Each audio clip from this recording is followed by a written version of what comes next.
Bismillahirrahmanirrahim. Assalamualaikum warahmatullahi wabarakatuh. Saya Muhammad Irfan bin Malik dari kumpulan 1 akan menjelaskan, menghuraikan, menerangkan tentang sistem pendidikan di Malaysia, perbezaan dan persamaan sistem pendidikan di Malaysia. Dalam pembentangan hari ini, kami akan bincangkan tentang 3 aspek. Yang pertama, dari segi struktur pentadbiran.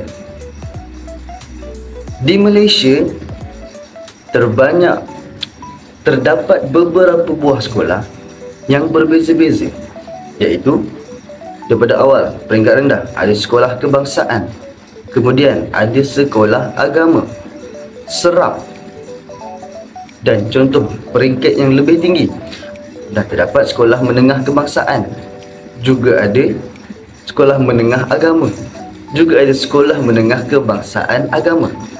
So, disebabkan oleh kepelbagaian ini, maka struktur pentadbiran juga akan turut berbeza. Okey. Yang kedua, dari segi yang kedua, kami akan bincangkan tentang kurikulum kebangsaan. Kami akan bincangkan apa persamaan antara kurikulum kebangsaan dan bagaimana kurikulum ini diadaptasi oleh setiap negeri. Okey. Bagaimana kurikulum ini diadaptasi, diterapkan dalam sistem pendidikan pada setiap negeri.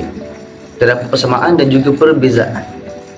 Dan yang ketiga adalah tentang program inovasi, di mana untuk mencapai kemajuan, kita perlu mencipta teknologi sendiri, bukan setakat ambil teknologi dari pihak lain. Okey.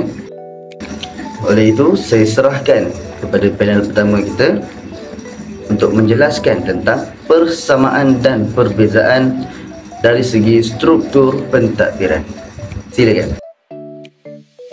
Assalamualaikum warahmatullahi wabarakatuh.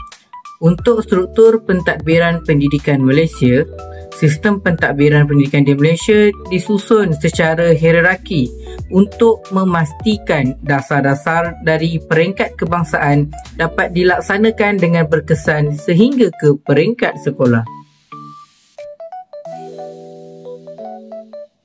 Struktur pentadbiran pendidikan di Malaysia terdiri daripada 4 peringkat utama, iaitu Kementerian Pendidikan Malaysia (KPM), Jabatan Pendidikan Negeri (JPN), Pejabat Pendidikan Daerah (PPD) dan sekolah.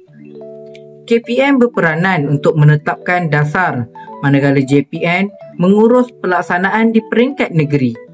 PPD pula menyelia sekolah di daerah dan pihak sekolah melaksanakan aktiviti pengajaran dan pembelajaran. Persamaan dan perbezaan dari segi pentadbiran. Untuk persamaan, semua negeri tertakluk kepada dasar dan pelan strategik pendidikan kebangsaan yang sama, seperti Pelan Pembangunan Pendidikan Malaysia (PPPPM).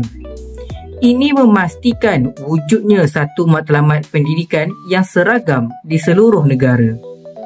Manakala perbezaannya pula, beberapa negeri seperti Johor dan Selangor mempunyai unit khas atau bahagian inovasi sendiri yang menumpukan kepada bidang spesifik seperti ICT dan program Smart School, menunjukkan adanya fleksibiliti dalam pelaksanaan. Perbandingan kurikulum pendidikan Islam Kerajaan Johor dan Selangor. Selangor, kurikulum berasaskan fardu ain, fokus kemahiran dalam celik Al-Quran dan Jawi, bahasa pengantar adalah Melayu tulisan Jawi, subjek terdiri daripada Al-Quran, ibadat, tauhid, tafsir, kenaikan darjah tanpa perlu mengulang kelas walaupun gagal dalam peperiksaan, tidak mempunyai sijil darjah khas. Johor, kurikulum berasaskan fardu ain, fokus kemahiran dalam celik Al-Quran dan Jawi, bahasa pengantar adalah Melayu tulisan Jawi. Negeri Johor mempunyai beberapa subjek tambahan seperti faraid, jenayat, Kesultanan Islam Johor, manakala bagi peperiksaan wajib mengulang sekali jika gagal. Mempunyai sijil darjah khas.